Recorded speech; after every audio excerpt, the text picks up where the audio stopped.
How would you assess your performance? I thought it was good. I was coming out here trying to throw 40 to 50 balls. I think I threw, maybe 20 plus over that. But I was feeling good. The guys were having fun. We had fun. It was fun. Obviously, the goal today was to come out and throw and go through all of that. What went into the decision to not run and jump and do some of the other stuff? I feel pretty confident in my athletic ability as far as running fast on the field, getting out of the pocket, being able to make stuff happen with my legs. So after the combine, I got a lot of advice from a lot of people and just felt like it was best that just come out here and throw the ball. I noticed that too during your throwing session. It was almost every throw was inside the pocket. Was that the design? Yes, sir. Yes, sir. It was. Like I said, coming out here, rolling out and stuff like that, it wasn't, our main focus today. So, Kyler, there was some speculation about how the interview process went when you were in Indianapolis. I see you laughing. What is your response to anyone who might criticize how that went? I have no response. My time in Indy was great. I was expecting the worst because everybody makes it seem like it's going to be this crazy deal. But for me, it was fun.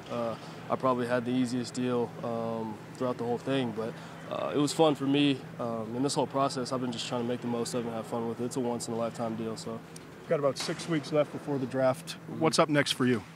Obviously, getting out and meeting more people, sitting down with more coaches, kind of dialing it in on, who really is interested in me, and take it from there. No one has ever been drafted in the first round of the Major League Baseball draft and the National Football League draft, and it certainly appears that you're going to be the first. What would little Kyler Murray say about that?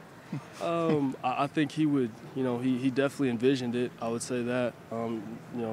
Obviously, it may come as a surprise to some people, but when you work hard, and you do try to do everything right off the field and on the field, good things happen. I'm blessed to be in this position. So, obviously, if I am drafted in the first round, it's a great blessing. But that's just the start. So for me, I got to keep going.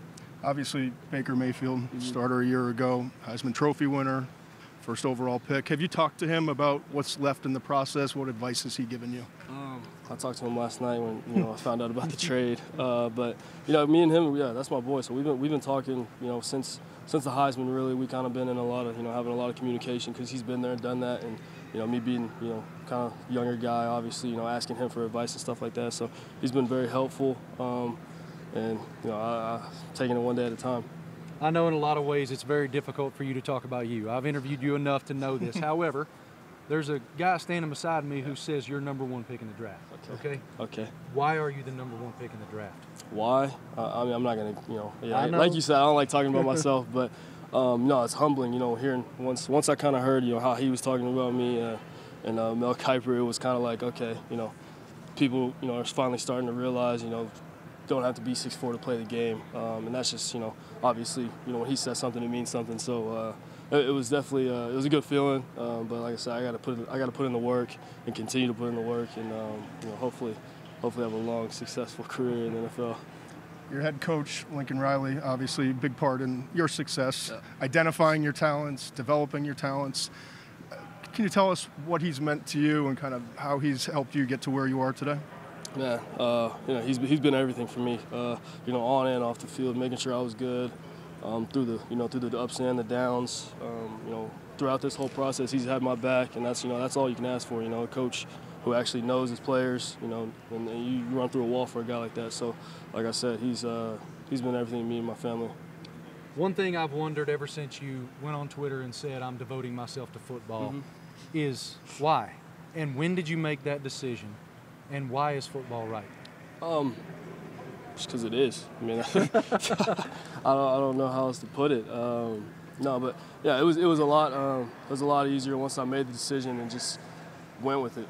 Just put it out there and let everybody know.